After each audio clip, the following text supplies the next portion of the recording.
जब मैं 6 साल का था तब मुझे वापस छू परिवार में अपनाया गया। लेकिन 12 साल बाद उन्हें पता चला कि जिस नकली बेटे को उन्होंने बेरहमी से घर से निकाल दिया था, उसकी जिंदगी बाद में बेहद दुखों में बीती। जिस दिन चू जिंगनियन ने आत्महत्या की, उस दिन सबको अपने के पर पछतावा हुआ। मम्मी पापा और मेरी बहन अब कभी मेरा सामना नहीं कर पाए। वे मुझे एक बिजनेस शादी में भेजना चाहते थे, लेकिन गु चिंगहान ने उन्हें रोक दिया। उसने मुझसे शादी की सिर्फ इसलिए ताकि वो खुद मुझे तड़पा सके। सब तुम्हारी गलती है। जिस दिन तुम छू परिवार में वापस आए, तुमने जिंगनियन के सामने रोना क्यों शुरू किया? उसने कुछ भी गलत नहीं किया था। फिर तुम उसे घर से निकालना क्यों चाहते थे? तुम उसे आखिर क्यों बर्दाश्त नहीं कर सके? चूजे, तुम्हें जिंगनियन के साथ किए हर काम की सजा भुगतनी होगी। बाद में लगातार अपमान और दुख सहते सहते मेरी मौत हो गई। मैं उस सुबह में लौट आया जिस दिन वे लोग अनाथालय आए थे। बगल वाले बिस्तर पर लेटे छोटे लड़के ने मुझसे वह लंबी उम्र वाला ताबीज मांगा जिसे मैं बचपन से हमेशा अपने साथ रखता आया था। मैं एक पल के लिए ठिठक गया, फिर मुस्कुरा पड़ा। ठीक है, मैं तुम्हें दे देता हूं। मेरी बात सुनते ही सामने वाला लड़का पहले तो हैरान रह गया, फिर उसके छोटे से चेहरे पर अचानक खुशी छा गई। सच में अजय, तुम सच में मुझे दे दोगे? इतना कहकर वह थोड़ा झिझका और मुझे ऊपर से नीचे तक देखने लगा। लेकिन ये तो तुम्हारी सबसे प्यारी चीज है ना? तुमने खुद कहा था कि इसे हमेशा अपने साथ रखोगे। अनाथालय में सब जानते हैं कि तुम इस ताबीज को अपनी जान से भी ज्यादा संभाल कर रखते हो। मैंने अपनी गर्दन में पड़े उस ताबीज की तरफ देखा। अनाथालय के अंकल कहा करते थे कि जब उन्होंने मुझे पाया था तब मैं अभी एक शिशु ही था, और यही ताबीज मेरे शरीर पर बंधा हुआ था। ये अजय के मम्मी पापा की छोड़ी हुई निशानी है। अनाथालय के अंकल मेरे सिर पर हाथ फेरते हुए कहते थे, वे लोग एक दिन जरूर तुम्हें ढूंढने वापस आएंगे। तभी से मेरे दिल में एक उम्मीद बस गई थी। बाकी बच्चे मुझसे जलते थे। बहुत लोगों ने मेरा वह ताबीज छीनने की कोशिश की थी। सबसे बुरी बार तो मैंने दांत भींचकर उसे निगल लिया था, लेकिन किसी को छूने नहीं दिया। उस वजह से मैं लगभग अस्पताल पहुंच गया था। उस घटना के बाद बाकी बच्चे मुझसे डरने लगे थे। लेकिन अब मैंने शांति से अपनी गर्दन से वह ताबीज उतारा, लड़के के हाथ में रख दिया और मुस्कुराकर कहा, हाँ, सच में ये अब तुम्हारा है, मुझे नहीं चाहिए। लड़के ने तुरंत उसे कसकर पकड़ लिया और सीने से लगा लिया, जैसे डर हो कि मैं अगले ही पल उसे वापस छीन लूंगा। लेकिन मैंने कोई हरकत नहीं की।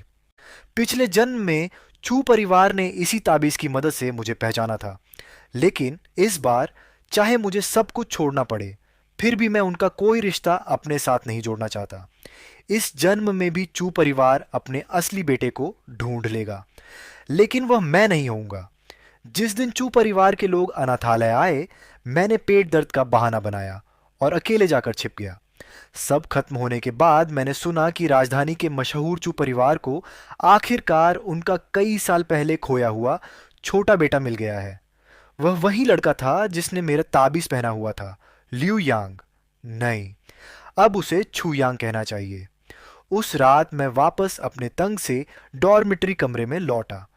आसपास दूसरे लड़कों की धीमी सांसों की आवाज गूंज रही थी, लेकिन मेरे दिल में पहले कभी न महसूस हुई शांति थी। मैंने सोचा इस जन्म में मैंने सोचा था कि आखिरकार अब मैं किसी का कोई कर्जदार नहीं रहा। लेकिन बाद में समझ आया कि मैंने सब कुछ बहुत आसान समझ लिया था। 2 दिन बाद चू परिवार फिर से अनाथालय आया। उन्होंने कहा, हमने गलत बच्चे को पहचान लिया था। तभी मुझे समझ आया कि उस समय चू परिवार ने मुझे सिर्फ उस ताबीज की वजह से नहीं अपनाया था। शायद पिछले जन्म में मुझे घर ले जाने से पहले ही उन्होंने चुपके से डीएनए जांच करवा ली थी। बस उस समय मैं सच में उनका बेटा था, लेकिन इस जन्म में चू यांग नहीं था। अनाथालय के प्रिंसिपल ने हम सभी 6-7 साल के लड़कों को एक लाइन में खड़ा कर दिया। उनके साथ चलते हुए चू जियानगुओ और उनकी पत्नी हम सबको ध्यान से देख रहे थे, और उनसे आगे चल रही महंगे कपड़े पहने, चेहरे पर साफ झुंझलाहट लिए लड़की, वह मेरी पिछले जन्म की बहन थी, चू याओ। मैं कमरे के एक कोने में बैठा था, सिर झुकाए हुए। उस समय मैं बहुत कमजोर और अक्सर बीमार रहने वाला बच्चा था। पेट भी कभी भरकर नहीं खाता था, इसलिए बेहद दुबला पतला और छोटा दिखता था। इतना साधारण कि किसी की नज़र मुझ पर टिकती ही नहीं थी। इसी वजह से चू परिवार बिना रुके मेरे सामने से गुजर गया। चू याओ की नज़र एक पल के लिए मुझ पर पड़ी, फिर उसने बेपरवाही से नज़र हटा ली। चू परिवार के जाने के बाद अंकल ने हमें बताया, कल सभी लड़कों का खून लिया जाएगा। ये सुनते ही मेरा दिल धक से रह गया। मैं घबरा कर समझ नहीं पा रहा था कि अब क्या करूं। तभी मैंने देखा, छू परिवार के जाने के बाद अंकल एक और मध्यम उम्र के आदमी को अंदर लेकर आए। उसके कपड़े बहुत साधारण थे। वह अकेला आया था।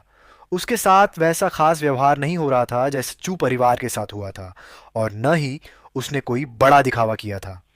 अंकल ने हम सभी बच्चों को उसके सामने खड़ा कर दिया ताकि वह अपनी पसंद से किसी बच्चे को चुन सके। वह हमें देखते समय थोड़ा झिझक रहा था, लेकिन उसकी आंखों में नरमी और अपनापन था। मैं उसे पहचानता था। वह छू परिवार का ड्राइवर और साथ ही उनका बटलर था। मैं उसे छू परिवार में पहले देख चुका था। पिछले जन्म में चू जिंग नियन की आत्महत्या के बाद चू परिवार ने मुझे रात का खाना खाने तक की इजाजत नहीं दी थी। वे कहते थे, जब जिंगनियन को घर से निकाल दिया गया था तब उसके पास खाने तक के पैसे नहीं थे। वह दिन रात भूखा रहता था। इतनी कम उम्र में ही उसे पेट की बीमारी हो गई थी। और तुम यहाँ आराम से ऐश की जिंदगी जी रहे हो, तरह तरह के महंगे खाने खा रहे हो। कम से कम तुम्हें उसके दर्द का थोड़ा एहसास तो होना ही चाहिए। ये कहते समय चू याओ मुझे इतनी नफरत से देखती थी कि जैसे मैं उसकी आंखों में चुभ रहा हूं। उसके बाद मुझे कभी रात का खाना खाने नहीं दिया गया। धीरे धीरे हालत ऐसी हो गई कि पूरे दिन में सिर्फ एक बार ठंडा और बासी खाना मिलता था। उस समय सिर्फ वही बटलर अंकल मुझ पर तरस खाते थे। वे चुपके से दरवाजे की दरार से मेरे लिए थोड़ा खाना अंदर सरका दिया करते थे। यह याद आते ही मैंने अचानक एक साहसी फैसला कर लिया। जब वह मेरे पास आया तब अचानक मैंने उस आदमी की टांग कसकर पकड़ ली और जोर से चिल्लाया, पापा! उस दिन जब अनाथालय के लड़कों को प्रिंसिपल की निगरानी में खून की जांच के लिए ले जाया गया, मैं अपने नए पापा के साथ उनके गांव चला गया। छू परिवार अपने नौकरों के रहने की व्यवस्था करता था, इसलिए नियम के हिसाब से मुझे भी पापा के साथ छू परिवार के नौकरों वाले क्वार्टर में रहना चाहिए था। लेकिन मैंने पापा से कहा कि मुझे थोड़ा डर लग रहा है, मैं कुछ समय बाद वहां जाऊंगा। उधर दूसरी तरफ चू परिवार शुरू से ही बहुत शक करने वाला था। उनका बेटा दुश्मनों की साजिश की वजह से खो गया था, इसलिए अनाथालय में नकली बच्चे के मिलने के बाद उन्हें लगा कि शायद यह भी कोई जाल है। इसी वजह से उन्होंने अनाथालय के बाकी बच्चों से ज्यादा पूछताछ नहीं की और सिर्फ चू यांग पर ही ध्यान केंद्रित रखा। चू यांग बार बार यही कहता रहा कि वह ताबीज उसे जन्म से ही पहनाया गया था। आखिर में चू परिवार ने उसे पालने की जिम्मेदारी पांगशी को सौंप दी, और इसी के साथ छू परिवार ने अपने असली बेटे तक पहुंचने वाला आखिरी सुराग भी हमेशा के लिए खो दिया। इसलिए जब मैं इस जन्म में छू परिवार के घर पहुंचा तब तक 2 महीने बीत चुके थे। सब कुछ पहले ही तय हो चुका था। जिस दिन मैं पापा के साथ चू परिवार में रहने आया उस समय ड्राइंग रूम के सोफे पर छोटा सा सिसकते हुए की गोद में दुबका हुआ था। वह रोते रोते कह रहा था, दीदी, मम्मी पापा सच में मुझे घर से नहीं निकालेंगे ना? क्या मैं सच में यहीं रह सकता हूं? कि चेहरे पर अजीब सा संकोच था, लेकिन फिर भी वह धीरे धीरे उसकी पीठ थपथपा रही थी। क्या बेकार की बातें सोच रहे हो? अगर वह वापस भी आ गया तब भी मम्मी पापा तुम्हें घर से नहीं निकालेंगे। ये कहते हुए उसने होंठ सिकोड़कर आगे कहा, तुम्हें बचपन से इतना सिर चढ़ाकर रखा गया है, अकेले बाहर जाकर तुम जियोगे कैसे? तब तो मम्मी पापा दुख से मर ही जाएंगे। चू जिन नियन ने चुपके से सिर उठाकर उसका चेहरा देखा और धीमी आवाज में कहा, और दीदी, क्या दीदी को जिंगनियन की फिक्र नहीं है? चूयाओ एक पल के लिए चौंक गई, फिर हंस पड़ी। ठीक है, दीदी को ही सबसे ज्यादा तुम्हारी फिक्र है, ठीक? पूरा माहौल खुशियों और अपनापन से भरा हुआ था। मैं भी हल्का सा मुस्कुरा दिया और मुड़कर नौकरों के क्वार्टर की तरफ चला गया। छू परिवार को मेरे आने पर कोई शक नहीं हुआ। पापा ने कहा कि मैं उनका बेटा हूं जो अब तक गांव में दादाजी के साथ रहता था। चू फू रेन मुझे पहचान नहीं पाई। मेरी तरफ देखते हुए वह झुककर बैठ गई। पता नहीं उन्हें क्या याद आ गया, लेकिन एक पल के लिए उनकी आंखें लाल हो गईं। अजय, उन्होंने धीरे से कहा, इस घर में तुम्हारी उम्र का एक और लड़का है, बहुत सुंदर बच्चा है, लेकिन इन दिनों उसका मन बहुत उदास रहता है। फिर उन्होंने नरम आवाज में पूछा, क्या तुम उसके साथ खेलोगे, उसका दोस्त बनोगे? चू फू रेन चाहती थी कि मैं चू जिन नियन का साथी बन जाऊं। मैंने कुछ देर सोचा, मैंने सिर हिलाया। ठीक है। सच कहूं तो चू जिन नियन थोड़ा नखरीला जरूर था, लेकिन उसके साथ रहना मुश्किल नहीं था। बस उसे प्यार से मनाना पड़ता था। और क्योंकि मैं उनके बेटे का खेल का साथी था, इसलिए चू फू और चू मू भी मेरे साथ बहुत अच्छा व्यवहार करते थे। पापा तो मुझे अपने सगे बेटे की तरह प्यार करते थे। घर में अगर किसी से मेरा रिश्ता सबसे दूर था, तो वह शायद छू याओ थी। वह नौकर के बेटे को नीची नज़र से देखती थी और हमेशा मुझे हवा की तरह नज़रअंदाज करती थी। बस कभी कभी मैं उसे भौहें सिकोड़ कर मेरी तरफ देखते हुए पकड़ लेता था, लेकिन मैं हमेशा ऐसा दिखाता जैसे मैंने कुछ देखा ही नहीं। फिर कुछ समय बाद मेरी मुलाकात छू परिवार में गू किंग हान से हुई। जैसे ही चूजिन नियन ने उन्हें देखा, वह तुरंत खुशी से दौड़कर उनकी बाहों में जा गिरा। तभी मुझे पता चला कि चू और गू परिवार के बीच जो शादी का रिश्ता तय हुआ था, वह बचपन में तय की गई सगाई थी। इसलिए गू चिंग हान और शू जिन नियन बचपन के साथी थे। वे बचपन से ही साथ बड़े हुए थे। अब मुझे समझ आया कि पिछले जन्म में जब गू चिंग हान को चू जिन नियन की आत्महत्या के बारे में पता चला था, तब वह मुझसे इतनी नफरत क्यों करने लगी थी। यहां तक कि बाद में उसने मुझसे शादी भी सिर्फ मुझे जिंदगी भर सजा देने और बदला लेने के लिए की थी। लेकिन इस जन्म में चू जिन नियन अच्छे से छू परिवार में रह रहा था। वह अब भी सबका लाडला छोटा मालिक था। शायद इस बार उन दोनों का अंत खुशियों भरा होगा। मैं यही सोच रहा था कि तभी गुचिंगान की नज़र अनजाने में मेरी तरफ उठी। मैंने ऐसे दिखाया जैसे मुझे एहसास ही नहीं हुआ और तुरंत सिर घुमाकर खिड़की के बाहर देखने लगा, उसकी नज़र से बचते हुए। समय तेजी से बीतता गया। पलक झपकते ही मैं और चू जिन्न 12वीं कक्षा में पहुंच गए। इन सालों में मैं अब भी चू परिवार के घर में ही रह रहा था और चू जिनन चू परिवार और गुचिंगान के प्यार और देखभाल में बड़ा हुआ था। बचपन में यह जानने का जो डर चू जिन नियन के मन में था कि वह असली चू परिवार का बेटा नहीं है, वह भी धीरे धीरे पूरी तरह खत्म हो गया। इस जन्म में वह हैंडसम, होशियार और आत्मविश्वासी था। स्कूल में भी वह काफी मशहूर था और जहां तक मेरी बात है, मैं हमेशा बाकी लोगों से एक तय दूरी बनाकर रखता था, न बहुत करीब न बहुत दूर। चू याओ अब भी मुझे पसंद नहीं करती थी।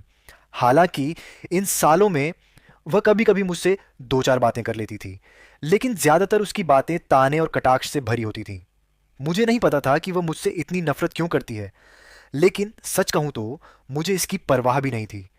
और गू चिंगहान, चू जिन नियन के अलावा वह बाकी सब लोगों से बहुत ठंडी और दूरी बनाकर रहती थी, जैसे किसी को अपने पास आने ही नहीं देना चाहती हो। बस एक बात मुझे हमेशा थोड़ा अजीब लगती थी। ऐसा लगता था कि गू चिंगहान चू जिन नियान को उस नज़र से पसंद नहीं करती थी।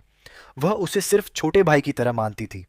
एक बार संयोग से मैंने देखा कि जब गू चिंगहान चू परिवार में मेहमान बनकर आई थी, तब छू जिननियन रोते हुए गू चिंगहान के कमरे से बाहर भागा। मुझे देखते ही उसने घबराकर जल्दी से अपने शरीर का आधा हिस्सा ढक लिया। उसके चेहरे पर गुस्सा था या शर्म, मैं समझ नहीं पाया। लेकिन जैसे ही उसकी नज़र मेरे चेहरे पर पड़ी, वह अचानक रुक गया। रुको। वह कुछ देर तक मुझे देखता रहा जैसे किसी बात के बारे में सोच रहा हो। फिर धीरे से बोला, मैंने सुना है कि पिछले हफ्ते स्पोर्ट्स मीट में तुम्हारे पैर में मोच आ गई थी और किंघान दीदी ने ही किसी को भेजकर तुम्हें मेडिकल रूम पहुंचवाया था। मैं एक पल के लिए चौंक गया। फिर मुझे याद आया कि सच में ऐसा हुआ था। उस दिन किसी ने मुझे धक्का देकर गिरा दिया था, जिससे मेरे पैर में मोच आ गई थी। मैं अब भी संभल भी नहीं पाया था कि तभी दो काले कपड़ों वाले बॉडीगार्ड मेरी तरफ आए और उन्हें आदेश देने वाले इंसान की मौजूदगी बेहद ठंडी और दबाव भरी थी। मैंने सिर उठाकर उसकी साफ और तीखी जॉलाइन देखी।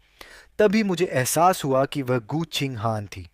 मैं कहना चाहता था कि उन्हें इतनी परेशानी उठाने की जरूरत नहीं है, लेकिन गू छिंग हान बस होंठ भींचे खड़ी रही और चुपचाप बॉडीगार्ड्स को मुझे मेडिकल रूम तक पहुंचाते हुए देखती रही। असल में इन सालों में मेरी और गू छिंग हान की लगभग कोई बातचीत नहीं हुई थी, लेकिन पता नहीं क्यों हर जगह किसी न किसी तरह मेरी मुलाकात उससे हो ही जाती थी। ये सोचकर मैंने हल्के से हूँ कहा।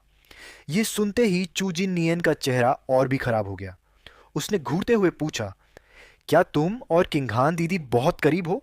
वो तुम्हारी मदद क्यों करती है? जबकि वो तो मेरे साथ भी। उसकी बात अचानक बीच में ही रुक गई। कमरे का माहौल तुरंत अजीब और भारी हो गया।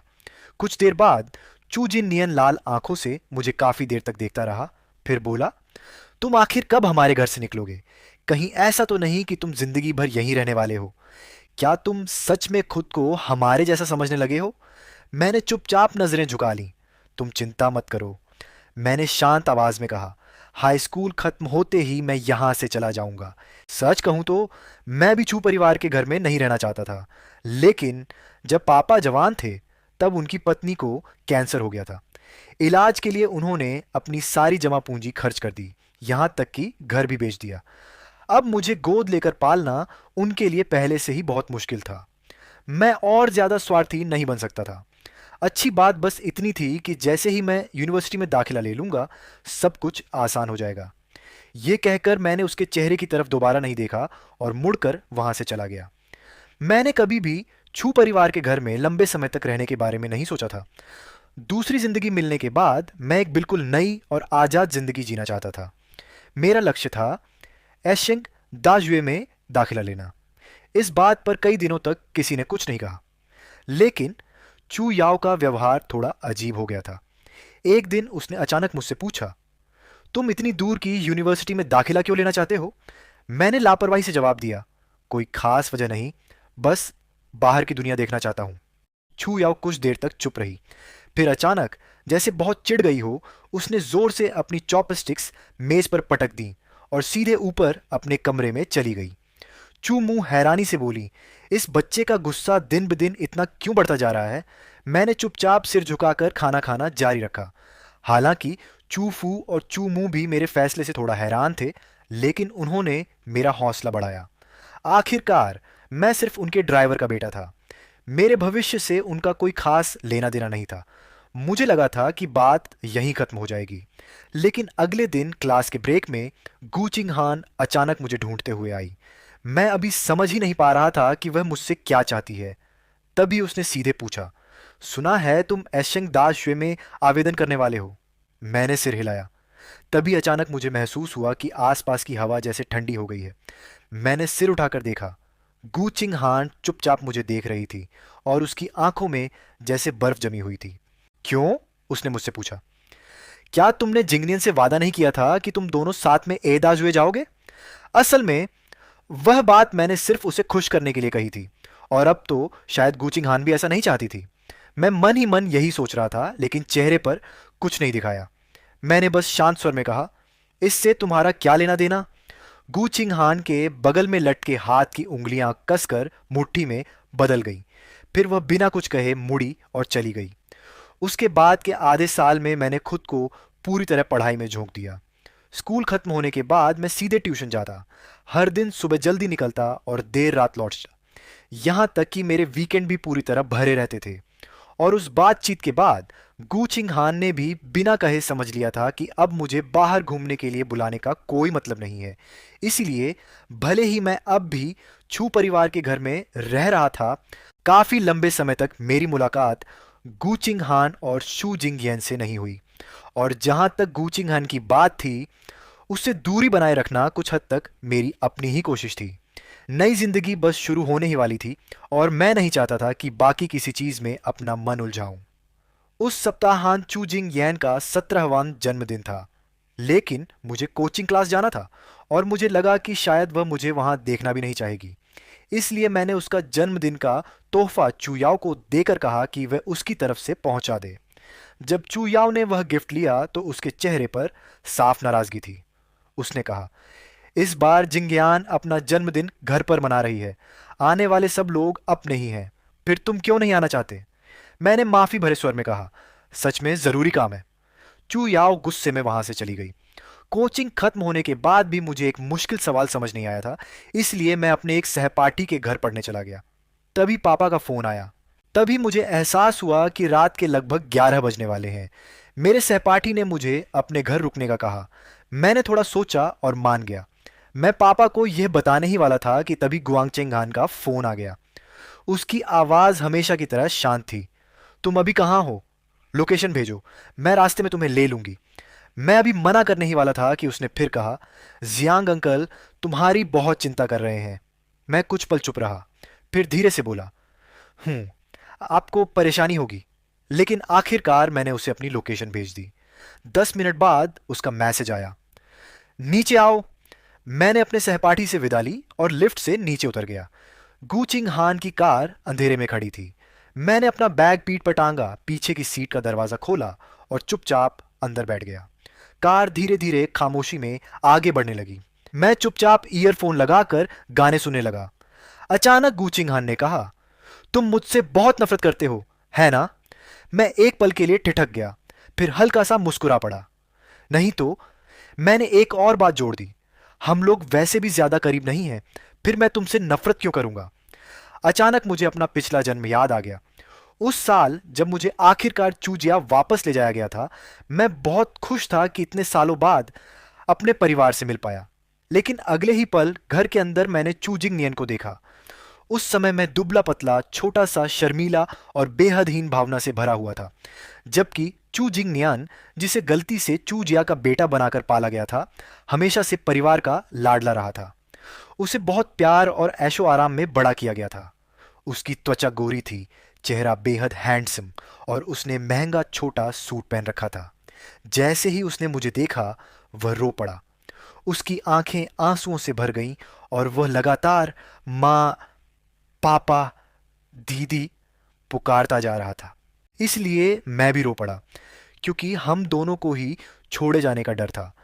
छू परिवार के माता पिता ने काफी देर तक सोच विचार किया और आखिरकार कठोर फैसला लेते हुए चू जिंगनियन को घर से भेज दिया। मेरी यादों में मौजूद वो खूबसूरत और मासूम लड़का बहुत जल्दी मेरी जिंदगी से गायब हो गया। फिर मेरे 18वें जन्मदिन वाले दिन चू जिंगनियन ने एक तंग किराए के कमरे में आत्महत्या कर ली। तभी चू परिवार को पता चला कि इन सालों में उसकी जिंदगी कितनी दर्दनाक रही थी। हालांकि जब चू परिवार ने उसे निकाला था, तब उन्होंने उसे काफी बड़ी रकम दी थी, लेकिन वो अभी छोटा और अनाथ था, इसीलिए अपनी दौलत संभाल नहीं पाया। बहुत जल्द लोग उसे धोखा देकर उसका सारा पैसा ले गए और ऊपर से उस पर भारी कर्ज भी चढ़ गया। इन सालों में वो हर दिन मुश्किलों में जी रहा था, अकेले चार चार नौकरियां करता था और आखिर में गंभीर डिप्रेशन का शिकार हो गया। यहाँ तक कि जिस दिन चू परिवार मेरे लिए शानदार एडल्ट सेरेमनी कर रहा था, उसी समय चू जिंगनियन एक अंधेरी गली में गुंडों के हाथों परेशान हो रहा था। बाद में उसने मेरे ग्रैंड बर्थडे सेलिब्रेशन की खबर देखी और फिर सिर्फ 10 वर्ग मीटर के छोटे से किराए के कमरे में अपनी जिंदगी खत्म कर ली। उसके बाद सबको पछतावा होने लगा। जिस दिन हम उसकी अंतिम संस्कार से लौटे, उस दिन चू याओ घर आते ही बिना कुछ कहे मुझे जोर से मुक्का मार दिया। वार इतना जोरदार था कि मेरे होंठ फट गए और आंखों के आगे अंधेरा छा गया। लेकिन चू परिवार में से किसी ने भी उसे रोका नहीं। मम्मी पापा बस ठंडी नजरों से मुझे देखते रहे। उसी पल मुझे समझ आ गया कि उनके पूरे परिवार के दिल में मेरे लिए नफरत पैदा हो चुकी थी। उसके बाद चू याओ ने मुझे हर तरह से परेशान करना शुरू कर दिया और चू माता पिता भी अब मेरा सामना नहीं कर पा रहे थे। उन्होंने कू परिवार के साथ मेरी सगाई तोड़ने का फैसला किया और मुझे एक अमीर, तलाकशुदा, अधेड़ उम्र की महिला से शादी करवाने की बात की। लेकिन हमेशा चुप रहने वाली गुछिंघान ने उन्हें रोक दिया। उसने शादी का वादा निभाया और मुझसे शादी कर ली। उस समय मुझे लगा था कि वो मेरी जिंदगी की उम्मीद है, मेरा सहारा है। लेकिन बाद में मुझे पता चला कि वो सिर्फ अपने खोए हुए प्यार का बदला खुद अपने हाथों से लेना चाहती थी। शुरुआत में गुच्छिंघान मुझे बस नज़रअंदाज करती थी, मुझसे ठंडा व्यवहार करती थी। लेकिन जब मुझे सच्चाई पता चली, तब मेरा दिल पूरी तरह टूट गया। मैंने हर चीज़ पर प्रतिक्रिया देना छोड़ दिया। इसके बाद वो पागलों की तरह मुझे सताने लगी। बिस्तर पर मेरा अपमान करती, मुझे नीचा दिखाती। कभी कभी वो मुझसे सवाल करती, मान लो कि तुम्हारे परिवार के दुश्मनों ने बदला लेने के लिए तुम दोनों बच्चों की अदला बदली की थी, लेकिन जिंगनियन तो बस एक मासूम अनाथ था जिसे किस्मत ने यूं ही चुन लिया था। ये सब तुम्हारी गलती है। जिस दिन तुम छू परिवार में वापस आए, तुमने जिंगनियन के सामने रोना क्यों शुरू किया? उसने कुछ भी गलत नहीं किया था। फिर तुम उसे घर से निकालना क्यों चाहते थे?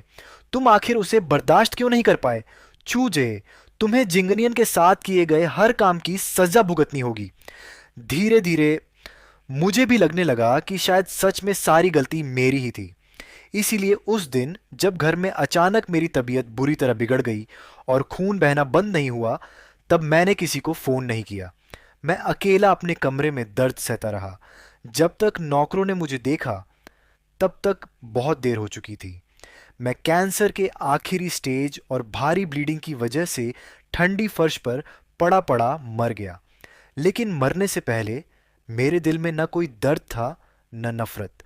मैं बस यही सोच रहा था, अगर मुझे एक बार फिर से सब कुछ शुरू करने का मौका मिले, तो मैं छू जिंगनियन के सामने कभी नहीं रहूंगा। नहीं, शुरुआत से ही मैं छू परिवार का बेटा बनना ही नहीं चाहूंगा। कभी नहीं। अचानक तेज ब्रेक की आवाज ने मुझे यादों से बाहर खींच लिया। कार के अंदर लंबे समय तक खामोशी छाई रही। मैंने सिर उठाकर रियरव्यू मिरर में देखा और मेरी नजर सीधे उस औरत की आंखों से टकरा गई। गुचिंगहान का चेहरा शांत था, लेकिन उसकी आंखें गहरी अंधेरी और ठंडी लग रही थी। वो काफी देर तक बस चुपचाप मुझे देखती रही। फिर अचानक उसने पूछा, क्या हम इतने अजनबी हैं? उसने ये बात ऐसे कही जैसे बस यूं ही कैजुअली पूछ रही हो। लेकिन मैं, शायद अभी अभी उन दर्दनाक यादों को याद करने की वजह से, मेरा दिल बेकाबू होकर जोर जोर से धड़कने लगा। ऐसा लग रहा था जैसे किसी ने मेरे दिल को जोर से जकड़ लिया हो। और तभी मैंने वो काम किया जो मैं आम तौर पर कभी नहीं करता। मैंने अपनी नजरें बिल्कुल नहीं झुकाई। सीधे उसकी आंखों में देखते हुए मुस्कुराकर पूछा, कुचिंगहान, क्या तुम्हें सच में लगता है कि हम बहुत करीब हैं? कुछ देर तक गहरी खामोशी छाई रही।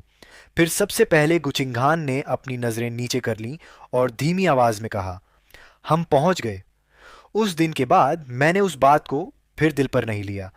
आखिरी सेमेस्टर में मैंने खुद को पूरी तरह पढ़ाई में झोंक दिया।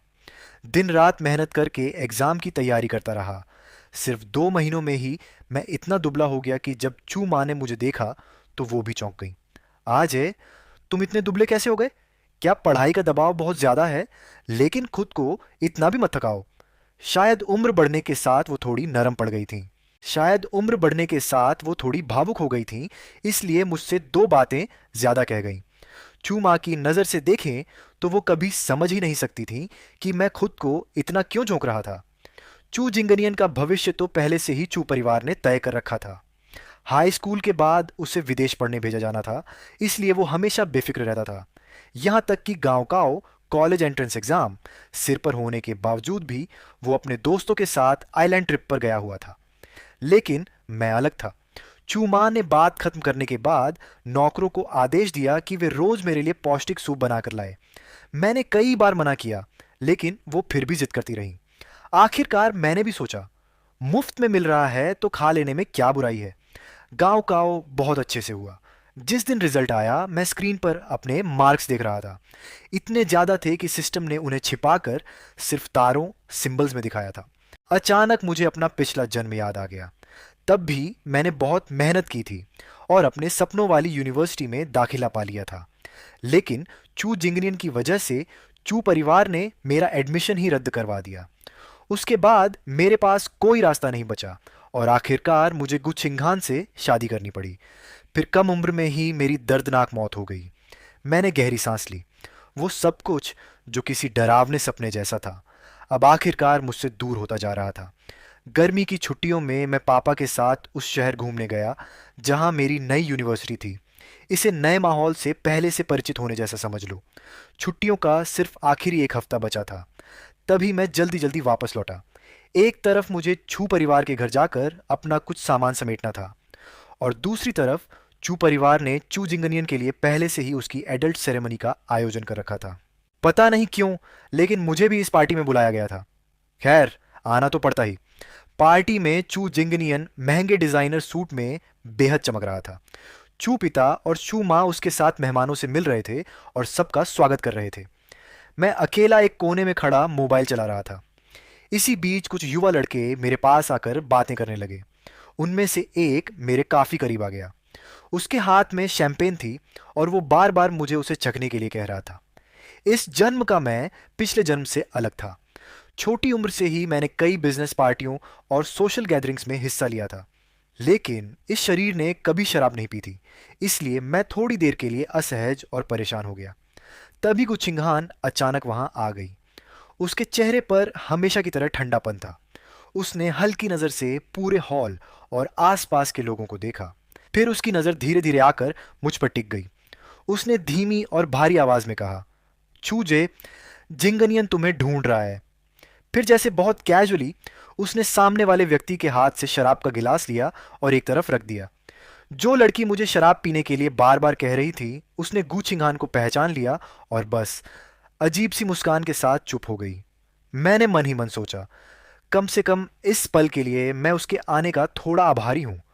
हालांकि उसने कहा था कि चू जिंगनियन मुझे ढूंढ रहा है, लेकिन जब मैं कुछ देर तक गुचिंगान के पीछे चला, तब मैंने देखा कि चू जिंगनियन अपनी उम्र के एक लड़के के साथ खुशी खुशी बातें कर रहा था। बातों बातों में दोनों इतने घुल मिल गए कि कंधे पर हाथ रखे साथ में चलते हुए वहां से निकल गए। उन्हें देखकर बिल्कुल नहीं लग रहा था कि वो किसी को ढूंढ रहे हों। मेरे कदम अचानक रुक गए। मैंने कुछ देर तक गूचिंगहान की पीठ को देखा, फिर कहा, बहुत देर हो गई है, मैं पहले वापस जाकर आराम करूंगा। वो औरत बिना कुछ कहे वहीं खड़ी रही, इसलिए मैं मुड़कर चला गया। पीछे मुड़कर देखा तो पास में छू याओ खड़ी थी। उसने भी बेहद खूबसूरती से फिट की हुई ड्रेस पहन रखी थी, लेकिन उसका अंदाज गुचिंगहान से बिल्कुल अलग था। छू याओ गहरी नजरों से मुझे देख रही थी, जैसे उसके मन में कुछ चल रहा हो। मुझे थोड़ा अजीब लगा, लेकिन फिर भी मैंने शिष्टाचार में हल्का सा सिर हिलाकर उसे अभिवादन किया। अगले दिन जब मैं अपने कमरे में सामान समेट रहा था, तब मैंने खिड़की के बाहर दो नौकरों को बातें करते सुना। वे कह रहे थे कि पता नहीं क्यों पिछली रात छू याओ और गुछिंगान के बीच कुछ हो गया था। अचानक दोनों आपस में बुरी तरह लड़ पड़े और दोनों ही अस्पताल पहुंच गए। मैं एक पल के लिए चौंक गई, लेकिन पीछे से पापा ने मुझे मदद के लिए बुलाया, तो मैंने जल्दी ही इस बात को दिमाग से निकाल दिया। जिस दिन मैं ज्वाइन करने के लिए निकली, मैंने छू परिवार से विदा ली। चू जिंगनियान पहले ही विदेश जा चुका था और चू याओ उसके साथ थी। घर में सिर्फ चू पापा और चू मम्मी थे। कई महीनों बाद मिली चू मम्मी ने पापा से थोड़ी देर बात की। जब उनकी नज़र मुझ पर पड़ी तो वह अचानक थोड़ा ठिठक गई, जैसे हैरान हो गई हो। फिर उन्होंने गंभीरता से कहा, लाओ जियांग, ये बच्चा आज तुमसे बिल्कुल भी मिलता जुलता नहीं है। मेरी हरकत एक पल के लिए रुक गई और अचानक मुझे अपने पिछले जन्म के 18वें जन्मदिन की पार्टी याद आ गई।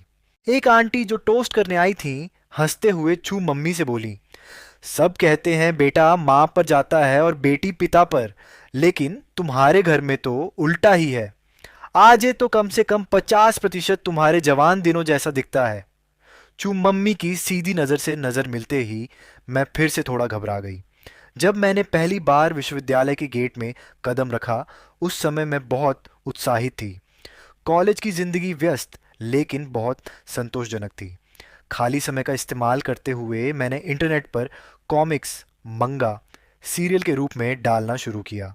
ये मेरे पिछले जन्म के कुछ अधूरे सपनों को पूरा करने जैसा था। समय के साथ मुझे थोड़ा नाम भी मिलने लगा। मैंने अपनी कमाई का एक हिस्सा पापा को भेज दिया। वह बहुत खुश हो गए। रात को उन्होंने मुझे वीडियो कॉल किया और मुझसे बहुत सारी बातें की। मैं भी मुस्कुराते हुए एक एक बात का जवाब देती रही। लेकिन पता नहीं क्यों वीडियो में छू पापा और चू मम्मी भी दिखाई दे रहे थे। चू मम्मी ने मुस्कुराते हुए मुझसे बात की, लेकिन उनकी नज़रें सीधे मेरे चेहरे पर टिकी हुई थीं, जैसे कुछ सोच में डूबी हों। कॉल खत्म होने से पहले ही चू मम्मी ने मेरे पापा से पहले पूछ लिया, आज ये तुम घर कब आओगे? मेरे दिल में एक झटका सा लगा। मैंने बस इतना कहा, नए साल, त्योहार पर, और जल्दी से कॉल काट दी। उस रात मैं हॉस्टल में थी और पूरी रात सो नहीं पाई। छू परिवार से अलग होने के बाद मैंने कभी खुद से उनसे संपर्क नहीं किया। छू याओ ने कॉलेज शुरू होने पर बस एक बार मुझसे पूछा कि मैं कैसी हूँ। मैंने जवाब दिया कि मैं ठीक हूँ। उसके बाद उसने फिर कोई मैसेज नहीं किया। और शू जिंगनियान पता नहीं उसे कहाँ से ये बात पता चली कि उसके एडल्ट सेरेमनी वाले दिन मैं उसे ढूंढने गई थी। कॉलेज शुरू होने के लगभग 1 महीने बाद एक दिन उसने अचानक मुझे फ़ोन किया। दोनों तरफ काफ़ी देर तक चुप्पी छाई रही। फिर उसने ही पहले बात शुरू की। उसकी आवाज़ थोड़ी अजीब सी लग रही थी। "छूजे, तुम सच में बहुत बेदिल हो," उसने कहा। "इतने दिन हो गए कॉलेज शुरू हुए, तुमने मुझे एक भी मैसेज नहीं किया।" ये कहते कहते उसकी आवाज़ थोड़ी धीमी और उदास हो गई। "नहीं, सच कहूँ तो उस दिन से ही तुम मुझसे नफरत करने लगी हो, है ना? सिर्फ इसलिए कि मैंने गुस्से में तुमसे एक बात कह दी। तुमने मुझसे हमेशा के लिए बात करना बंद कर दिया। तुम तो जानते थे कि मेरा वो मतलब नहीं था।" आखिर में उसके लहजे में हल्का सा इल्जाम भी आ गया। मैं चुपचाप सुनती रही। इतने साल बीत जाने के बाद भी चू जिंगनियान अब भी एक नासमझ बच्चे जैसा ही था। शायद माता पिता के साय में पला बड़ा वह ऐसा ही था, न कि पिछले जन्म की तरह जहां 18 साल की उम्र में वह डिप्रेशन का शिकार हो गया था, बुरे लोगों द्वारा सताया गया और अंत में अकेले ही आत्महत्या कर ली थी। मैं खुद को हंसने से रोक नहीं पाई। गलती मेरी ही थी। सॉरी जिंगनियान। उसके बाद मेरी और चू जिंगनियन की अक्सर फ़ोन पर बातें होने लगीं। कभी वो मुझे विदेश में अपनी पढ़ाई के बारे में बताता, तो कभी घर वालों द्वारा मिलाई जा रही लड़कियों की शिकायत करता। मैंने हैरानी से उससे पूछा, "क्या तुम्हारी गु छिंगहान के साथ सगाई नहीं थी?" वो हल्का सा हंस पड़ा और उदास आवाज में बोला, "अरे, वो तो बहुत पुरानी बात हो गई। उसने तो कब का मुझे छोड़ दिया। उस दिन तुमने भी देखा था ना?" मैंने उससे पूछा था कि क्या वो सच में मुझे पसंद करती है, और उसने कहा कि वो मुझे सिर्फ छोटे भाई की तरह देखती है। फिर हाई स्कूल खत्म होते ही गू परिवार ने मेरे माता पिता से सगाई तोड़ दी। उसके बाद घर वाले मेरे लिए दूसरी लड़कियां देखने लगे। मैं कुछ पल चुप रहा। मुझे समझ नहीं आया कि क्या कहूं। फिर एक बार चू जिंगनियन ने फिर शिकायत करते हुए कहा, "पता नहीं गुचिंगहान को क्या हो गया है। वो अब 25-26 साल की हो चुकी है, लेकिन आज तक उसका कोई बॉयफ्रेंड नहीं है। घर वाले उसे शादी के लिए कितना भी कहें, वो किसी की बात ही नहीं सुनती। पता नहीं वो लेस्बियन है या फिर उसे किसी में दिलचस्पी ही नहीं। आज पता नहीं चू जिंगनियन को क्या हो गया था। वो गुचिंगहान से जैसे बहुत नाराज था और लगातार उसकी शिकायत किए जा रहा था। मैं बस चुपचाप सुनता रहा, बिना कुछ बोले। आखिर में वो भी शांत हो गया। फिर उसकी आवाज अचानक गंभीर हो गई। "आज उसने धीरे से कहा, "असल में ये सारी बातें गुचिंगहान ने ही मुझसे तुम तक पहुंचाने को कहा था।" मैंने धीमे से जवाब दिया, हम मुझे पता है।" वो हल्का सा हंसा। "तो फिर तुम शुरू से कुछ बोल क्यों नहीं रहे?" मैं एक पल के लिए चुप रह गया। फिर उसने कहा, "तुम बचपन से ही ऐसे हो। हालांकि हम हमेशा साथ रहे, लेकिन कभी कभी मुझे लगता है कि तुम हमेशा कहीं दूर जाने की जल्दी में रहते हो।" उसने अचानक पूछा, "आज क्या तुम किसी चीज से भागना चाहते हो?" मैंने फोन को और कसकर पकड़ लिया, लेकिन कुछ नहीं बोला। चू जिंगनियन ने मेरी चुप्पी महसूस की और फिर उसने भी आगे कुछ नहीं कहा। हम दोनों ने बिना कुछ कहे उस बात को वहीं खत्म कर दिया। उसके बाद मेरी जिंदगी लंबे समय तक शांत और सामान्य तरीके से चलती रही। सर्दियों की छुट्टियों वाले दिन जब मैं हाई स्पीड ट्रेन से उतरा, तभी मुझे छू जिंगनियन का फोन आया। "आज जल्दी ऊपर देखो।" मैं एक पल के लिए चौंक गया। जैसे ही मैंने सिर उठाया, मैंने भीड़ के बीच छू जिंगनियन, चू याओ और यहाँ तक कि गुचिंगहान को भी खड़े देखा। काफी समय बाद उन्हें देख रहा था। चू जिंगनियन ने अब छोटे बाल कटवा लिए थे और उसकी स्किन भी थोड़ी सांवली हो गई थी। मुझे देखते ही वो अचानक मेरी तरफ दौड़ा और कसकर मुझे गले लगा लिया। "आज हम तुम्हें घर ले जाने आए हैं," वो खुशी से बोला। "क्या तुम्हें हमारी याद आई?" उसके कंधे के पार से मैंने छुयाओ को देखा। उसने हाथ जेब में डाले हुए थे और वो थोड़ी असहज सी लग रही थी। फिर भी उसने हल्के से सिर हिलाकर मुझे अभिवादन किया। कुछ पल के लिए हमारी नजरें आपस में मिलीं। मैंने तुरंत अपनी नजरें हटा लीं। "हाँ, काफी याद आई," मैंने हल्के से जवाब दिया। लेकिन एक और नजर थी जो बिना कुछ कहे लगातार मुझ पर टिकी हुई थी। मैंने सिर उठाकर देखने की हिम्मत नहीं की। पूरे रास्ते छू जिंगनियन हमेशा की तरह बेहद चंचल और बातूनी बना रहा। वो लगातार बातें करता रहा और बाकी लोग भी बीच बीच में जवाब देते रहे। इसी वजह से जब हम चू परिवार के घर पहुंचे, तब तक मेरा मूड काफी हल्का और आरामदायक हो चुका था। लेकिन जैसे ही मैंने लिविंग रूम में बैठे उस इंसान को देखा, मेरा दिल अचानक रुक सा गया। लिू यांग, वो लड़का चुपचाप सोफे पर बैठा था। हालांकि अब वो बड़ा हो चुका था, फिर भी उसके चेहरे में बचपन की झलक साफ पहचानी जा सकती थी। मैं दरवाजे पर ही ठिठक गया। आज क्या हुआ? जब चू जिंगनियन ने देखा कि मैं आगे नहीं बढ़ रहा, तो उसने पीछे से हैरानी में मुझे पुकारा। लिू यांग की हरकत भी अचानक रुक गई। शायद ये जाना पहचाना नाम सुनकर उसकी पुरानी यादें ताज़ा हो गई थीं। उसने धीरे से सिर उठाकर मेरी तरफ देखा, और उसी पल मेरा दिल जोर जोर से धड़कने लगा। मेरे हाथ पैर जैसे सुन्न पड़ गए और पीठ पर ठंडा पसीना निकल आया। लिू यांग कुछ देर तक अनिश्चित नज़रों से मुझे देखता रहा, फिर हल्का सा मुस्कुराकर बोला, तो ये तुम हो? आज काफ़ी समय बाद मिल रहे हैं। उस पल ऐसा लगा जैसे सब कुछ टूटकर बिखर गया हो। उसके बाद क्या क्या हुआ, सब कुछ इतना अस्त व्यस्त और उलझा हुआ था कि मुझे ठीक से याद भी नहीं। बस मुझे छू माँ की अविश्वास से भरी आंखें याद हैं, छू याओ के गुस्से भरे सवाल, लिू यांग का घबरा कर सफाई देना, छू पिता का खुद को शांत रखने की कोशिश करते हुए बटलर से कुछ कहना, और छू जिंगनियन की आंसुओं से भरी धुंधली आंखें। मैंने अनजाने में फिर से पापा को ढूंढना चाहा। जब मैं पूरी तरह घबराया और खोया हुआ खड़ा था, तभी अचानक किसी ने मेरी कलाई कसकर पकड़ ली। वो मुझे जोर से खींचते हुए बाहर ले गई, और मैं आखिरकार छू परिवार के उस घुटन भरे माहौल से निकल पाया। तभी मुझे एहसास हुआ कि मुझे बाहर खींचने वाली कोई और नहीं, बल्कि गुचिंघान थी। उसने मुझे सीधे आगे वाली सीट पर बैठा दिया, फिर खुद ड्राइविंग सीट पर बैठी। उसने सीट बेल्ट लगाई, हैंड ब्रेक हटाया, गाड़ी स्टार्ट की और कार आगे बढ़ने लगी। जब कार चल पड़ी, तब जाकर मुझे पूरी तरह होश आया। मैंने घबराहट में पूछा, तुम मुझे कहाँ ले जा रही हो? मुझे वापस जाकर अपने पापा को ढूंढना है, वो।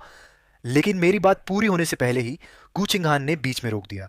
उसकी आवाज़ धीमी लेकिन बेहद भारी थी। पापा? क्या वो सच में तुम्हारे असली पिता हैं? मैं अचानक चुप हो गया। गूचिंघान का चेहरा समझ पाना मुश्किल था। उसकी गहरी आंखें अंधेरे जैसी लग रही थीं। वो मुझे घूरते हुए बोली, छूजे, तुम आखिर हो कौन? तुम आखिर क्या छिपा रहे हो? मैंने धीमी आवाज में कहा, गुचिंघान, प्लीज गाड़ी रोक दो, मुझे उतरना है। मैंने तुम्हारे बारे में जांच की है।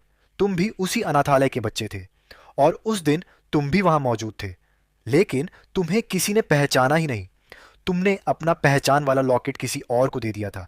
यानी तुम्हें पहले से अपनी असली पहचान पता थी, है ना? क्या तुम सच में इतने ज्यादा नहीं चाहते थे कि छू परिवार तुम्हें ढूंढ ले? तुम छू परिवार से इतनी नफरत करते हो कि एक नौकर के द्वारा गोद लिया जाना भी तुम्हें मंजूर था? मैं समझ नहीं पा रही। उस समय तुम सिर्फ 6 साल के थे। आखिर क्यों? मैंने अचानक उसे बीच में रोक दिया। बस, तुम्हें मुझसे सवाल पूछने का कोई हक नहीं है। गाड़ी रोको, मुझे उतरना है। वो औरत अचानक हल्का सा हंस पड़ी। मुझे हक नहीं है? तो फिर किसे है? क्या उन असली माँ बाप को जिनसे तुम आज तक ऐसे भागते हो जैसे वो कोई जहरीले सांप हो? उसकी नजरें मुझ पर जमी रहीं। छूजय, मैं समझ नहीं पा रही। तुम हमेशा हर इंसान से ऐसे क्यों भागते हो, जैसे वो तुम्हारे लिए कोई कूड़ा हो? ऐसा लगता है जैसे तुम चाहते हो कि हम कभी तुम्हारी जिंदगी में आए ही ना होते। चाहे वो छू जिंग्यान हो, छू याओ, छू परिवार, या फिर मैं। अचानक मैं जोर से चिल्लाया, कुचिंघान, सामने देखो। अगले ही पल सामने से तेज और कान फाड़ देने वाली हॉर्न की आवाज आई। मैंने डर के मारे तुरंत अपनी आंखें बंद कर लीं। होश खोने से ठीक पहले मैंने बस इतना देखा कि गुचिंघान ने अचानक स्टीयरिंग अपनी तरफ मोड़ लिया। जब मेरी आंख खुली, मैं अस्पताल में था। डॉक्टर ने कहा, क्रैश के समय ड्राइवर ने आखिरी पल में गाड़ी अपनी तरफ मोड़ ली थी, इसलिए तुम्हें ज्यादा चोट नहीं आई। बस थोड़ा ज्यादा खून बह गया था। तुम्हारी किस्मत काफी अच्छी है। सच कहूं तो देखकर बिल्कुल नहीं लगता। इतनी अमीर घर की लड़की लगती है, लेकिन इतनी सहन शक्ति होगी ये सोचा नहीं था। एक बार में 500 मिलीलीटर खून निकालने पर तो कई बड़ी उम्र की औरतें भी सह नहीं पाती। लेकिन तुम्हारी बहन ने एक बार भी शिकायत नहीं की। उल्टा बार बार पूछ रही थी कि इतना काफी है या और चाहिए। नर्स मुस्कुराते हुए बोली, तुम लोगों के परिवार का रिश्ता सच में बहुत अच्छा है। मैं चुपचाप छत को देखता रहा, फिर धीमे से कहा, वो मेरा परिवार नहीं है। आह, कुछ नहीं। नर्स थोड़ी असहज होकर वहां से चली गई। उसके जाने के बाद ही बाहर खड़े लोग धीरे धीरे कमरे के अंदर आए। चू पिता, चू माँ और चू याओ। चू जिंगयान वहां नहीं था। मैंने ये सोचने की कोशिश भी नहीं की कि क्यों। शायद ऐसे माहौल में उसका आना सही नहीं था। चू माँ की आंखें रो रो कर लाल हो चुकी थीं। वो बेहद सावधानी से मुझे देख रही थी। चू पिता एक तरफ उन्हें संभाल कर खड़े थे। हालांकि चू याओ ने अब तक कुछ नहीं कहा था, लेकिन सिर्फ आधे दिन में ही ऐसा लग रहा था जैसे चू याओ के बालों में कई सफ़ेद लटें बढ़ गई हों। आखिर में मेरी नज़र उसके बेहद पीले चेहरे पर जाकर रुकी। स्पष्ट था कि उसी ने मुझे अपना खून दिया था, लेकिन वो खुद ऐसे कोने में खड़ी थी जैसे उसने कोई बहुत बड़ी गलती कर दी हो। उसे मेरी तरफ आने की भी हिम्मत नहीं हो रही थी। अचानक मुझे बहुत बेबस महसूस होने लगा। इस जिंदगी में मैंने सच में बहुत कोशिश की थी। अपनी असली पहचान छिपाने की कोशिश, एक सामान्य जिंदगी जीने की कोशिश, पूरी मेहनत से पढ़ाई करने की कोशिश। मुझे लगा था कि मैं अपना खुद का भविष्य बना पाऊंगा और फिर कभी किसी बंधन में नहीं फंसूंगा। लेकिन आखिर में ऐसा क्यों लग रहा था कि मैं फिर से छू परिवार का कोई कर्जदार बन गया हूं। दिल में एक अनजानी और भारी भावना उमड़ने लगी। मैंने अचानक पूछा, छू जिंज्ञान कहाँ है? वो यहाँ क्यों नहीं आई? छू माँ का चेहरा एक पल के लिए जम सा गया। क्या वो इस डर से नहीं आई कि कहीं मैं उसे परेशान ना करूं? मैंने छू माँ के जवाब देने का इंतजार भी नहीं किया और खुद ही बोलता चला गया, ऐसा कैसे हो सकता है? मैं उससे कभी परेशान नहीं करूंगा। मुझे तो लगा था कि मैंने ये बात काफी साफ दिखा दी है। आखिर मैं तुम लोगों से इतनी नफरत जो करता हूं। मेरे चेहरे पर मुस्कान थी, लेकिन मेरी नज़र जैसे ही सबके अचानक जमे हुए चेहरों पर पड़ी, मैं धीरे से हंस पड़ा। मैं सच में तुम सबसे बेहद नफरत करता हूं, इतनी की घिन आती है। असल में हर बार जब मैं तुम लोगों के संपर्क में आता हूं तो मुझे उल्टी जैसा महसूस होता है। और जब भी सोचता हूं कि मेरा तुम्हारे साथ खून का रिश्ता है, तो मेरा मन करता है कि मैं उसी पल मर जाऊं। उसने इतने साल मेरी जगह तुम्हारे परिवार का हिस्सा बनकर बिताए हैं, मैं तो उसका शुक्रिया भी पूरा नहीं कर सकता। छूजे। आखिरकार चू याओ खुद को रोक नहीं पाई और जोर से मेरा नाम पुकार बैठी। लेकिन ज्यादा खून बहने की वजह से उसका शरीर पहले ही बेहद कमजोर था और भावनाओं में बह जाने के कारण छू याओ मेरी तरफ देख रही थी, जैसे वो कुछ और कहना चाहती हो। लेकिन अचानक उसका शरीर लड़खड़ाया और आखिरकार वो बेहोश होकर नीचे गिर पड़ी। शियाओ याओ, बेटी। कमरे में घबराई हुई आवाजें गूंज उठीं। जब चू याओ बेहोश थी, उसी दौरान मैंने अस्पताल से डिस्चार्ज ले लिया। मैंने अपना सामान समेटा और वापस यूनिवर्सिटी लौटने की तैयारी करने लगा। जाने से पहले मुझे लगा था कि पापा मुझसे कुछ पूछेंगे, लेकिन उन्होंने बस चुपचाप मुझे अपने कंधे पर सिर टिकाने दिया। काफी देर बाद उन्होंने धीमी आवाज में कहा, आज अगर दिल में कोई बात है तो पापा को बताओ। तुम हमेशा हर बात अपने अंदर दबा कर रखते हो। ऐसे में पापा समझ ही नहीं पाते कि तुम्हारी मदद कैसे करें। मुझे हमेशा लगता था कि मैं बहुत मजबूत हूं, कि मैं हर चीज को आसानी से छोड़ सकता हूं, लेकिन पता नहीं क्यों उस पल मेरी आंखें अचानक जलने लगीं, जैसे आंसू बाहर आने वाले हों। पापा ने मेरे लिए पहले ही बहुत कुछ किया था इस जिंदगी में। अगर मैंने किसी के साथ सबसे ज्यादा गलत किया है तो वो सिर्फ पापा हैं, क्योंकि शुरुआत में सिर्फ अपने स्वार्थ के लिए मैंने उनसे मुझे गोद लेने की विनती की थी। शुरुआत में मैं सिर्फ उसका इस्तेमाल करना चाहता था, लेकिन बाद में मैंने सच में उसे अपने परिवार का हिस्सा मान लिया। इसलिए मैंने सिर हिलाकर मुस्कुराते हुए कहा, पापा, मुझे कोई परेशानी नहीं है, आप चिंता मत कीजिए। मेरी कॉमिक के कॉपीराइट की बात चल रही है। जब मेरे पास पैसे आ जाएंगे तो मैं एस प्रांत में एक घर खरीदूंगा और आपको अपने साथ वहां ले जाऊंगा। तब आपको काम करने की जरूरत नहीं पड़ेगी। मैं आपका ख्याल रखूंगा, ठीक है? उसके बाद मैं वापस स्कूल लौट आया। इस दौरान चू परिवार के लोग लगातार मुझे फ़ोन करते रहे। मेरे मोबाइल पर मैसेज भी रुकने का नाम नहीं ले रहे थे, लेकिन मैंने उन सबको पूरी तरह नज़रअंदाज कर दिया।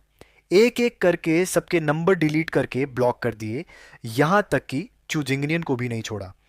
मुझे लगा था कि चू परिवार के स्वभाव के हिसाब से वे अभी काफ़ी लंबे समय तक मेरा पीछा करेंगे, लेकिन मुझे उम्मीद नहीं थी कि सबसे पहले जो व्यक्ति मेरे स्कूल के गेट पर दिखाई देगा वह था गू छिंगहान। मुझे नहीं पता वह वहां तक कैसे पहुंचा था। उसके शरीर पर अभी भी अस्पताल का मरीजों वाला कपड़ा था। सिर और शरीर पट्टियों से ढके हुए थे, क्योंकि वह पूरी तरह ठीक हुए बिना ही जबरदस्ती बाहर निकल आया था। उसके घाव फिर से खुल गए थे। कॉलर और आस्तीनों से खून रिस रहा था। वह बेहद बिखरा हुआ और दयनीय लग रहा था। कुछ पल के लिए तो मैं पहचान ही नहीं पाया कि यह वही गूचिंगान है जो हमेशा इतना ठंडा और शालीन दिखाई देता था। मुझे देखते ही उसकी नज़र तुरंत मेरी तरफ उठी। उसका चेहरा बिल्कुल सफ़ेद पड़ चुका था और उसकी आंखों में इतना गहरा दर्द था कि मानो बाहर छलक पड़ेगा। उसकी आवाज़ भी बहुत हल्की थी, लेकिन मेरे कानों में वह किसी गरजते हुए तूफान की तरह गूंज उठी। पति, उसने धीमे से पुकारा। दरवाजे पर बहुत लोग थे और मैं कोई तमाशा नहीं बनाना चाहता था, इसलिए मैं उसे पास के एक रेस्टोरेंट के प्राइवेट कमरे में ले गया। जैसे ही हम अंदर गए, गू चिंगहान बेचैनी से बोल पड़ा। पति, मैंने तुरंत उसकी बात काट दी। मुझे उस नाम से मत बुलाओ। तुम्हें यह सब हास्यास्पद नहीं लगता? मेरे चेहरे पर ठंडी हंसी उभर आई। पिछले जन्म में तुमने मेरे साथ वह सब किया था। अब तुम्हारे मुंह से ये दो शब्द कैसे निकल रहे हैं? गू छिंगहान चुपचाप मुझे देखता रहा। तो तुम्हें सच में सब पहले से याद था? उसकी आवाज़ भारी थी। ऐसी जिंदगी मरकर भी 10,000 बार भूलना मुश्किल है ना? मैं हल्का सा मुस्कुराया। गू छिंगहान, इस जन्म में मैं छू परिवार में वापस नहीं गया और चू जिंगनियन भी मेरी वजह से घर से नहीं निकाला गया। आगे की सारी घटनाएं भी नहीं हुई। मैं किसी का कर्जदार नहीं हूं और तुम्हारा भी नहीं। इसे एक परफेक्ट एंडिंग माना जा सकता है ना? सबको अपनी मनचाही जिंदगी मिल गई। इसीलिए अगर तुम अपनी बचपन की मोहब्बत, अपनी वाइट मूनलाइट के साथ रहना चाहते हो तो जाकर उसके साथ रहो। उसका अच्छे से ख्याल रखना, पूरी जिंदगी उसे प्यार देना और दोबारा मेरी जिंदगी में मत आना। मैंने गुचिंगहान की आंखों की तरफ देखा तक नहीं। उसके होंठ कांपने लगे। कुछ देर बाद उसने अचानक दर्द भरी हंसी हंस दी। मैं उसे पसंद करता हूं? तुम्हें लगता है कि मैं उसे पसंद करता था? वह मेरी तरफ देखते हुए लगभग टूट चुकी आवाज में बोला। अजय, हमारी शादी को 6 साल हो गए थे। क्या तुम्हें सच में लगा कि मैं उससे प्यार करता था? उसके हर शब्द में दर्द और बेचैनी भरी हुई थी। तुम जानते भी हो, क्या तुम जानते हो कि पिछले जन्म में तुम्हारी मौत के बाद मैं... मुझे जानने की जरूरत नहीं है। मैंने शांत स्वर में उसकी बात काट दी। मुझे सिर्फ इतना पता है कि तुमने उससे बदला लेने के लिए मुझसे शादी की थी। शादी के पहले 2 सालों में तुमने मुझसे एक शब्द तक नहीं कहा। यहां तक कि तुमने पूरे घर के नौकरों को भी ऐसा व्यवहार करने को कहा जैसे मैं अस्तित्व ही नहीं रखता। उन सालों में मेरी जिंदगी किसी इंसान जैसी नहीं थी। मैं तो बस घर में रखे किसी फर्नीचर की तरह था। तुम मुझे इसी तरह यातना देना चाहते थे, लेकिन जब तुम्हें एहसास हुआ कि मुझे इसकी परवाह ही नहीं है, तो बाद में तुमने मुझे सताने और अपमानित करने के हर तरीके अपनाने शुरू कर दिए। तुम मेरा गला दबाते थे, कभी मेरे साथ नरमी से पेश नहीं आए। हर बार मुझे दर्द होता था। तुम लोग कहते थे कि उसकी मौत बहुत दुखद थी। जब वह मरी, उसके फोन की स्क्रीन पर मेरी सगाई की खबर चल रही थी। वह उसी खबर को देखते हुए अकेले पूरी नींद की गोलियों की बोतल खाकर मर गई। इसलिए जब तुम लोगों ने मुझे जिंदा और ठीक ठाक देखा, तो तुम सब मुझसे नफरत किए बिना नहीं रह सके। तुम्हें लगा कि जिसे दर्द सहना चाहिए वह मैं हूं, जिसे मरना चाहिए वह भी मैं ही हूं। लेकिन मैंने आखिर किया क्या था? गू छिंगान, अपने दिल पर हाथ रखकर सच सच बताओ, क्या सच में गलती मेरी थी? गू छिंगान का पूरा शरीर कांपने लगा। आजे, माफ कर दो, हर गलती मेरी ही थी। उसने भारी टूटी हुई आवाज में कहा। मुझे सच में अपनी गलती का एहसास हो गया है। क्या तुम मुझे माफ कर सकते हो? इस जन्म में मैंने कुछ भी गलत नहीं किया। इस बार सब लोग ठीक हैं। हम फिर से शुरुआत कर सकते हैं। क्या तुम मुझे एक और मौका दोगे? मैंने नजरें झुका ली। आवाज बहुत हल्की थी। अब कोई मौका नहीं बचा। लेकिन हमारे बीच प्यार था। अजय, अजय, गुचिंगहान अचानक घबराकर बोली, जैसे वह बेताबी से कुछ साबित करना चाहती हो। मैं तुमसे प्यार करती हूं अजय। सच? मैंने कहा। तुम्हारा प्यार मुझे घिन दिलाता है। गुचिंगहान का पीला चेहरा आखिर पूरी तरह रंगहीन हो गया। वह एक शब्द भी नहीं बोल पाई। वह उठकर मुझे पकड़ना चाहती थी, लेकिन ज्यादा खून बह जाने की वजह से सीधे जमीन पर गिर पड़ी। फिर भी गुचिंगहान ने हार नहीं मानी। वह अपने हाथों के सहारे खुद को संभालते हुए आगे बढ़ती रही। वह जैसे रेंगते हुए मेरी तरफ आने की कोशिश कर रहा था। मेरी यादों का वह घमंडी, शानो शौकत में डूबा आदमी आज इतनी बदहाली में अपनी सारी इज्जत छोड़कर पड़ा था। लेकिन मेरे दिल में जरा भी सुकून या खुशी नहीं हुई। मैंने स्टाफ को बुलाकर पुलिस को फोन करने के लिए कहा, फिर मुड़कर वहां से चला गया, सब कुछ पीछे छोड़ते हुए। असल में मैं अब भी तुम्हारा बहुत आभारी हूं। फोन पर छुयांग की आवाज थोड़ी टूटी हुई लग रही थी।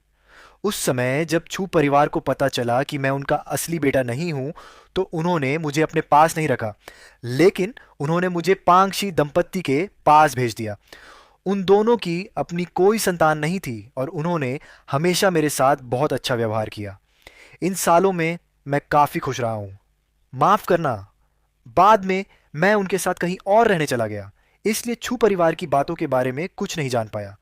उस दिन जब मैंने तुम्हें छू परिवार में देखा, तो मुझे लगा था कि उन्होंने तुम्हें वापस अपना लिया है।